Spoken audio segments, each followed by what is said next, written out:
Hello mga ka-vloggeron, sign na ninyo ni para mag-vlog na pod mo bitaway. Mag-vlog mi sa ko ang partner sa malay-balay kay mangita mi og mga turo-turo nga mga pagkaunan.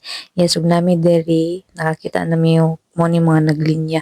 Di man gud kulagan so wala ko kabalungan na diri ko yung mga pagkaunan before ang kaamulan. So man akong gipili hotdog ug ang hasos pag ni peting halanga. Si mo to siya halang kayo so nakapalit ni yun dayon mi og kuan buko juice. Nya siya nangita pa gyud siya og lain nga kanon tora siya. Nadakpan ra gyud nako siya kay nakapalit ra siya iyang bagong pagkaon. So kanina ngadto mi ka Mulan Park. Gaulan-ulan ni siya so dili kay siya tsadalagan pero okay ra pod.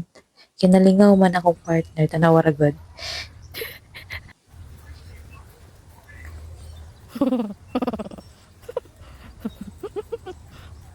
Ano dilap? Make more memories because, nature is not a place to visit. It is home. O diba? Date gyud ang effect. So muna siya nagtaw-taw minsan palibot og naman na din among date kay pauli naman dayon mi. Pero hapit mi sa Pizza Kit kinakita man namo. Tryan na mo ang ilahang lamian daw nga pizza. Sama na siya, pauli na dayon mi, kinakapalit naman mi, nilabay dayon mi silang munisipyo nga stang tsadaha. Lami kayo hunungan ug laagon, pero sunod na lang. Sumoto siya, pauli na mi, hangtod sa nakita na mo ang isa ka place nga pwede mi magkaon sa among pinalit nga pizza.